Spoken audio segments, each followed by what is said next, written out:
दैहिक आरोग्य के लिए भी करना चाहते हैं, मानसिक आरोग्य के लिए। 2 शब्दों में कहें तो योग हम अभ्युदय के लिए भी करना चाहते हैं, निश्रेयस के लिए। योग हम प्रवृत्ति के लिए भी करना चाहते हैं, निवृत्ति के लिए, संस्कृति के लिए, समृद्धि के लिए, विरासत के लिए, विकास के लिए, प्रार्थना के लिए, पुरुषार्थ परमार्थ के लिए। योग जीवन के निर्माण और निर्वाण के लिए, योग शांति के लिए भी, क्रांति के लिए भी, योग विनय के लिए भी, वीरता के लिए भी, योग आत्मदर्शन के लिए, प्रभु दर्शन के लिए, योग आत्म उपचार के लिए, आत्म साक्षात्कार के लिए, आत्म आरोहण, लंबे लंबे श्वासों के साथ। तो योग से दोनों प्रयोजन सिद्ध होंगे। तो इसका थोड़ा मैकेनिज्म पहले रख देता हूँ।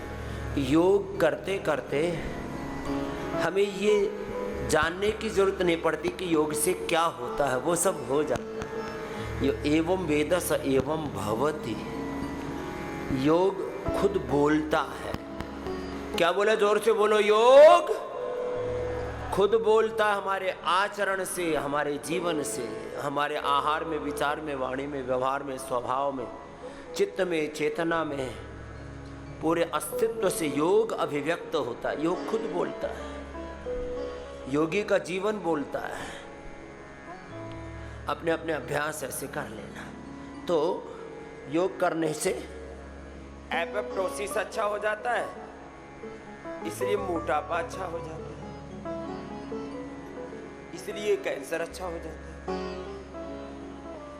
जब आपका एपोप्टोसिस अच्छा हो गया तो हमारे शरीर की सबसे छोटी इकाई, जिसको सेल कहते हैं, और सेल्स में वो जीन्स है, chromosomes, RNA, DNA, protein phosphorylation, एक एक सेल की जो संरचना है, उस सेल का जो जीवन चक्र है, काल चक्र है, ऊर्जा चक्र है, वो संयत हो जाता है, संतुलित हो जाता है। तो क्या बोला? योग से एनाबॉलिज्म, कैटाबॉलिज्म, मेटाबॉलिज्म, एपोप्टोसिस अच्छा होता है। इसलिए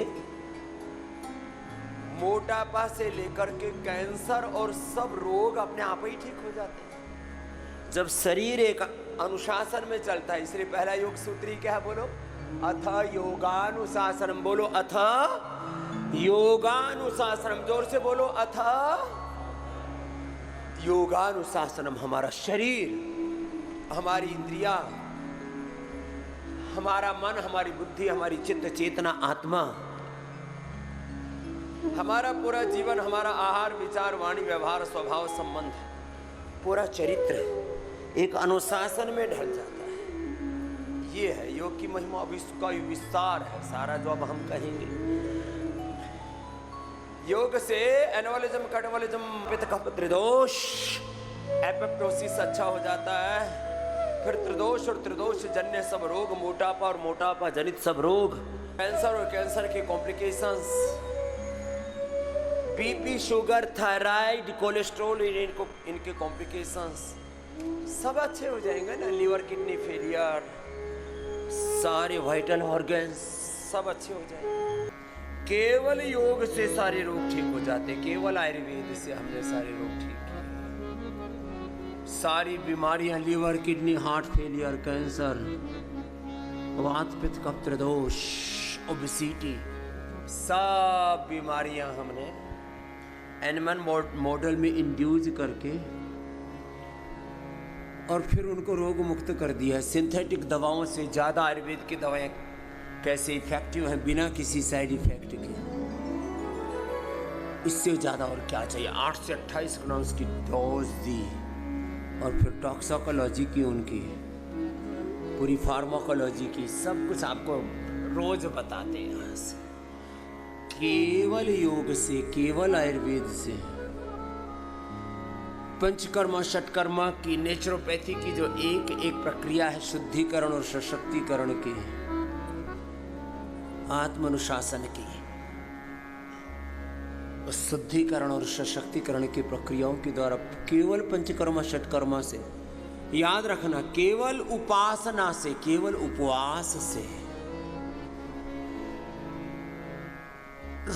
सब रोग मिट जाते। यहां तो एक दो नहीं, शताधिक योग। जरा सुनना कितना पुरुषार्थ चल रहा है संसार में, जो WHO नहीं कर पाया, पूरा वर्ल्ड का मेडिकल सिस्टम, सारे सो कॉल्ड आधुनिक डॉक्टर्स, चिकित्सक नहीं कर पाए, वो काम योग से, आयुर्वेद से, सनातन के एक सन्यासी ने करके दिखा दिया।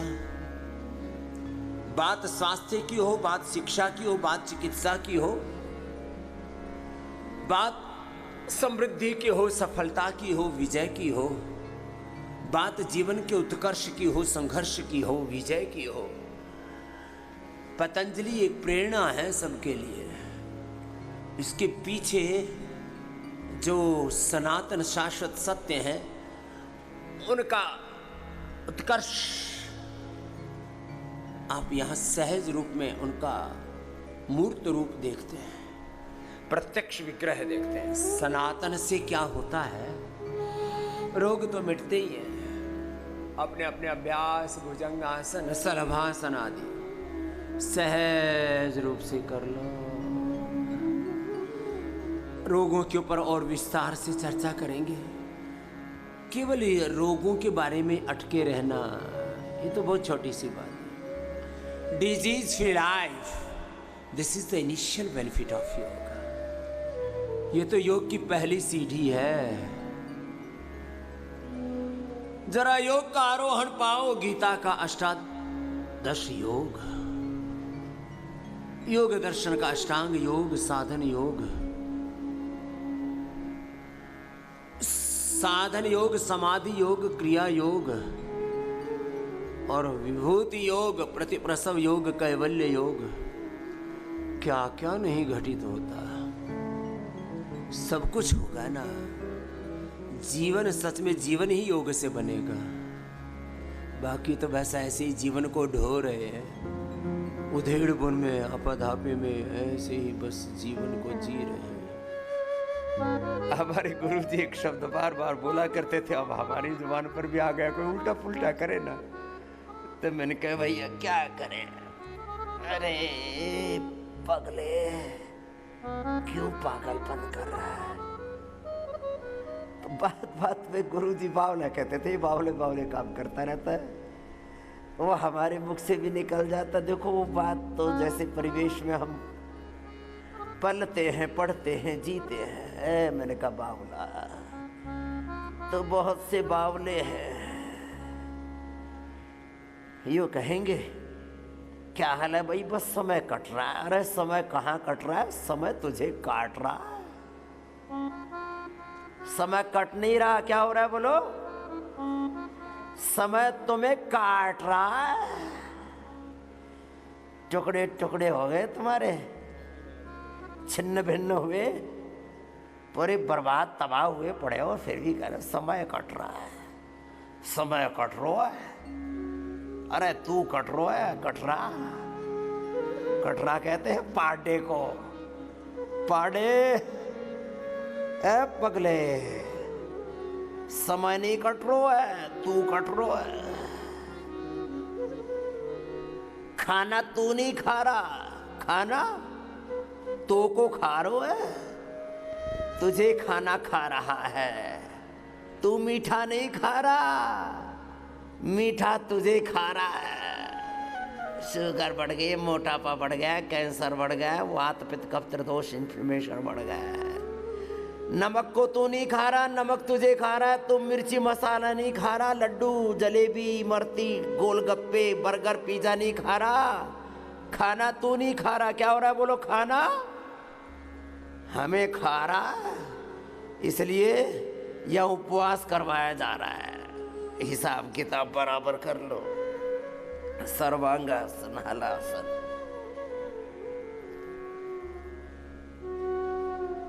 तुम समय को नहीं काट रहे, वक्त नहीं कट रहा, वक्त काल तुम्हें काट रहा है। खाना तुमको खा रहा है।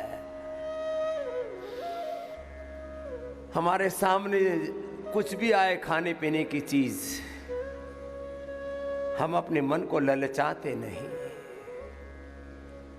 हमको पता है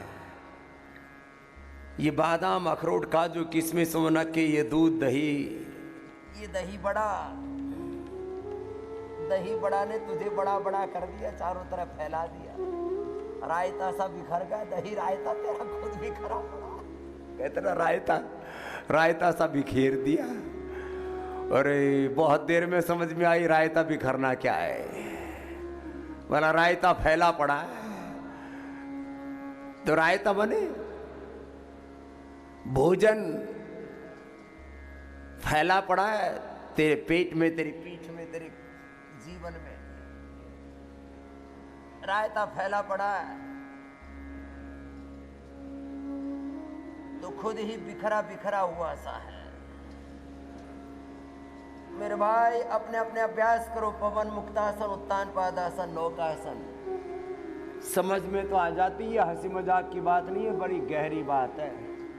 या तो राजी राजी समझ लो, नहीं तो लुट पिट करके तो फिर कुछ हाथ आएगा ही नहीं, फिर बहुत पछताएगा।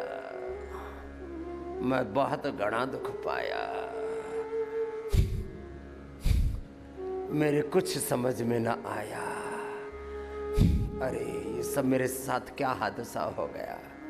इन तमाम तरह की खाने पीने की चीज़ों से कह दो तुमने बहुत दुख दिया हमें, अब तुम्हारी ऐसी तैसी। मैं एक खबरदार, जरा सा भी भीतर घुसा तो तेरी खैर नहीं। खदेड़ दो इनको, हटा दो, मिटा दो, भगा दो। जिन भी वस्तुओं ने, जिन व्यक्तियों ने, जिन विकारों ने, काम, क्रोध, लोभ, अहंकार ने, मद मत्सर ने, अरे मेरे भाई अविद्या, अस्मिता, राग, द्वेष, अभिनिवेश, क्लेश ने, जिन रोगों ने, जिन भोगों ने, जिन व्यक्तियों ने, जिन वस्तुओं ने, जिन विचारों ने, जिन विकारों ने तुम्हें कष्ट दिया है, अब उनको तनिक भी, लेश मात्र भी अपने जीवन में उनको स्थान नहीं देना। खदेड़ दो, हटा दो, मिटा दो, भगा दो, भाग परे। नालायक, तूने मुझे बहुत दुख दिया है, बहुत कष्ट दिया है।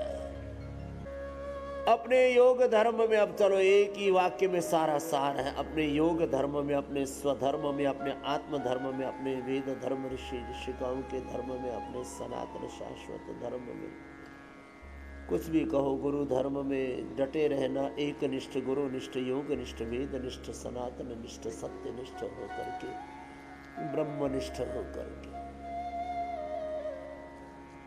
ऐसे लंबा कर लो। बोले बाबा जी लंबा कर तो ले, ये तो हो ही नहीं रहा। जिंदगी बीत गई। भोगा न भुक्ता वयमेव भुक्ता, कालो न यातो वयमेव याता, तृष्णा न जीर्णा वयमेव जीर्णा। तुम्हारी हालत हो रखी है। भोगों में तो उबते नहीं तुम। जरा जरा सा थोड़ी देर का सुख, जिंदगी भर का दुख। थोड़ी देर की खुशियां, जिंदगी भर का गम। थोड़ी देर का उजियारा, 4 दिन की चांदनी, फिर अंधेरी रात, फिर वही बात, फिर वही मुलाकात। भजन में मन लगा, भोजन में नहीं। रासन से मन हटा, आसन में लगा।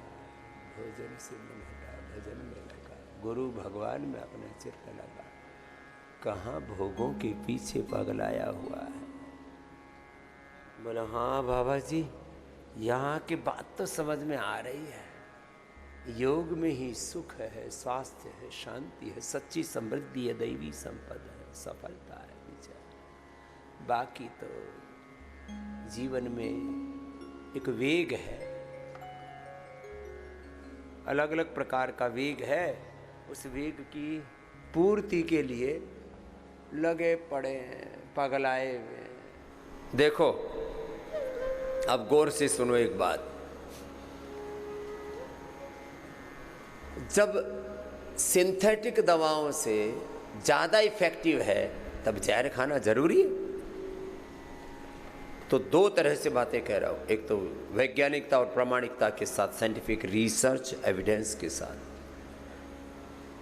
कि जब हमारे पास में सभी रोगों से मुक्ति के लिए आयुर्वेद की research and evidence based medicine है, BP, sugar, thyroid, cholesterol, liver, kidney, heart, lung, brain आदि के लिए, हड्डियों के लिए, स्किन के लिए, इनफर्टिलिटी के लिए, ओबेसिटी के लिए, स्ट्रेस, एंजाइटी, डिप्रेशन के लिए, और आजकल तो ऑटोइम्यून डिजीज़ बहुत हो रही है, SLE, MS, ANA, AVN, HLB27, ये सब ऑटोइम्यून डिजीज़ में, MND, इसके लिए तो एलोपैथी में दवाई ही नहीं है। दसियों तो ऐसी बीमारियाँ, ट्राइजेमेराजिया के लिए, एंक्लोजिंग स्प्लाइटिस के लिए, स्क्लेरोसिस के लिए, स्क्लेरोडर्मा के लिए, लीवर फेलियर के लिए, किडनी फेलियर के लिए, लंग फेलियर के लिए, थायराइड के फेलियर के लिए, हार्ट के ब्लॉकेज को नेचुरल तरीके से रिमूव करने के लिए there is no medication in modern medical science. खाली है वो, कुछ है ही नहीं। और आयुर्वेद में तो भरा पड़ा है सारा, रस, रसायन, भस्म, पिष्टि, पाक, चूर्ण, अवलेह, और उसमें research evidence based medicine, traditional medicine, सारे आयुर्वेद को, ऋषियों की परंपरा को पूरी पवित्रता के साथ किसी ने अक्षुण्ण रखा है तो पतंजलि योगपीठ है। जोरदार अभिनंदन उनको, लाखों कार्यकर्ताओं का जो इस सेवा में अपने आहुतियां दे रहे हैं। ये साधारण काम नहीं है। तो जब अपने पास में इतनी अच्छी औषधियां हैं, अब देखो औषधियों की बात की, जब खाने के लिए आपके पास में ये गाय का घी है, तब मिलावटी घी, एडल्टेशन, चारों तरफ घी में मिलावट, हनी में मिलावट, च्यवनप्राश में मिलावट, इतनी मिलावटी, इतनी बनावटी दुनिया आ गई है मेरे राम राम। अब बहुत बुरी हालत है संसार में, सबको पता है, घी में, हनी में, केसर में, मसालों में दबा करके मिलावट होती है, दूध में, मावे में, फिर भी मिठाइयों में खाए जा रहे हैं, मरे जा रहे हैं। पूरी शुद्धता के साथ हमने पिछले दिनों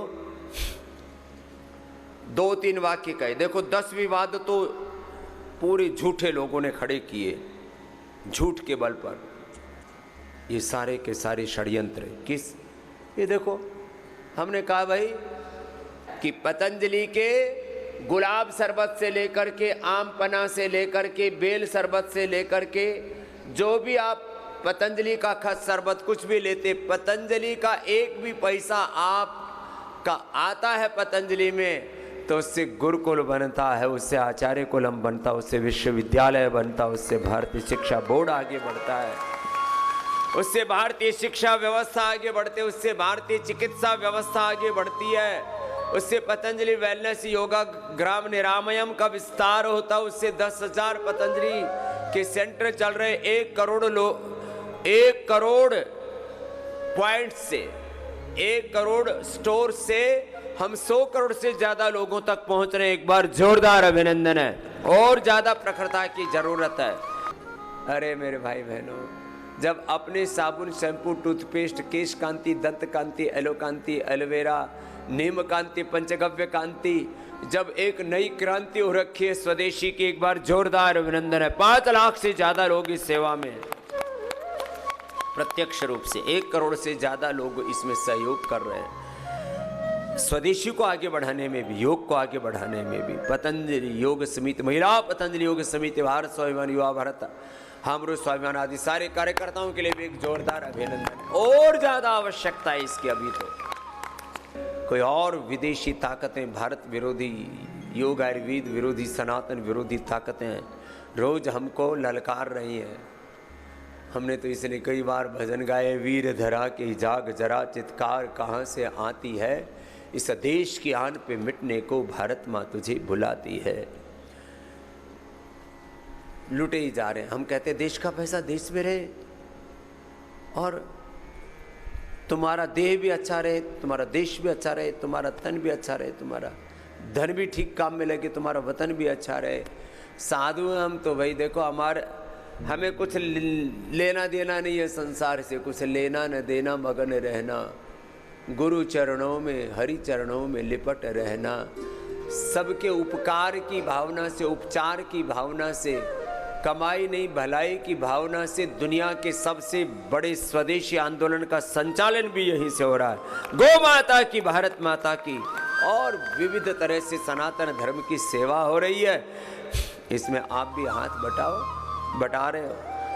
एक बार आपका भी मैं अभिनंदन करता हूँ। आप पूरे देश भर से आते हैं पतंजलि वेलनेस में, योगग्राम निरामयम में 7 दिन तक वो एक अनुष्ठान की तरह आपको यहाँ सुबह जन्नेति सूत्र नीति से लेकर सिरोधारा, अक्षय तर्पण, कर्णपूर्ण और फिर अलग अलग प्रकार के अभ्यंग, स्नेहन, स्वेदन, वमन, विरेचन, नस्य, रक्त मोक्षण, बहुत प्रकार की प्रक्रियाओं से गुजारते हैं। और ये सब करके आपको नवजीवन मिलता है यहाँ से।